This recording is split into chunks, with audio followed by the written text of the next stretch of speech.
Сәлем, қалайсың? Мен Әлімжан Асқаров. Бұл не жаңалық бағдарламасының 5-ші шығарылымы. Бүгін қысқаша, себебі алда сіздерді жылды қорытындылайтын көлемді бағдарлама күтіп тұр. Кеттік. Қазақта бір жаман әдет бар. Өзі көтеріле алмаса, біреудің жетістігіне ортақтасқысы келеді тұрады. Бұл індет министрлік деңгейде де орын алды. Мәдениет және өнер департаментінің директоры Күміс Сейітова Димаш Құдайбергеннің министрлік әзірлеген бағдарламасының арқасында танымал болғанын айтты.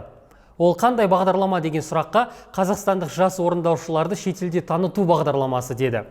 Мәдениет және спорт министрлігі түк те істемейді дейсіздер. Қате екен. Олар қазақстандық жас орындаушыларды шетелге танытып жүр. Сондай-ақ министрлікте қазақстандық боксшыны Madison Square Garden'да жұдырықтастыру, қазақстандық жас рэперлерге жаңа музыкалық бағытты қалыптастыру және қазақстандық жас клипмейкерді ақшта оқыту деген сияқты бағдарламаларда бар болып шықты. Қазақстандық 11 туристі Кипрде жеңіске жеткізу бағдарламасы өкінішке орай мәдениет және спорт министрлігінде дұрыс жүзеге аспай жүр. Түркістан облысы Арыс қаласында қыз алып қашқан тұрғындардың үстінен қылмыстық іс қозғалды. Оқиға 23 желтоқсанда Арыс қаласындағы мейрамханалардың бірінде болған. Облыстық полиция департаментінің хабарлауынша, азаматтар адам ұрлаудың 125 бабы бойынша тіркеліп, сотқа дейінгі тергеу жүргізіліп жатыр.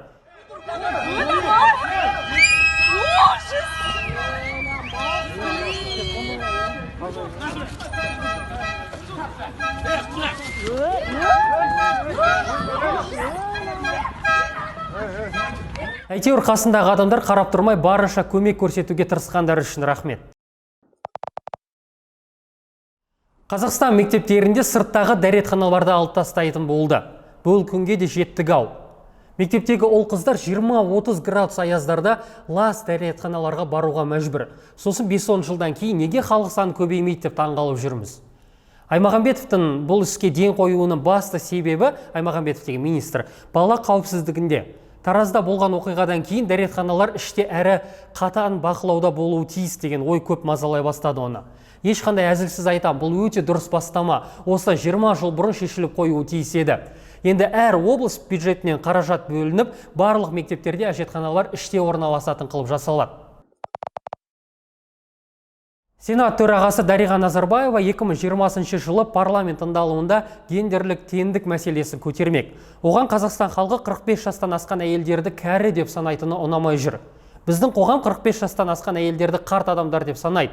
Мен осыған байланысты және гендерлік теңдік, отбасылық қатынастар, неке мәселесі, сонымен қатар әйелдердің қоғамдағы, отбасындағы, компаниялардағы жағдайлары бойынша тыңдалым өткізуді ұсындым, деді Назарбаева. Меніңше 45 жасқа келіп қартайып қалмау үшін тұрмыстық жағдай жақсару керек. Әпке аналарымыз әсіресе ауылдарда жасайтын жұмыстары оңай емес. Көбі балашаға қамы деп ерте қартайып жатқандары да рас. Осымен 5-ші шығарылым аяқталды. Арнамызға тіркелуді ұмытпаңыздар. Біз қазір жылды қорытындылайтын видеоны түсіріліміне кірісеміз. Сондықтан қоңырауды басып қойыңыздар, лайк басыңыздар. Көп ұзамай жаңа шығарылымда кездесеміз. Qashqadaryodan Surxondaryoga kelin bo'lib ketar bo'lding Laylo, parvo ham qilmay mendek gadoga kimni baxtli etar bo'lding Laylo.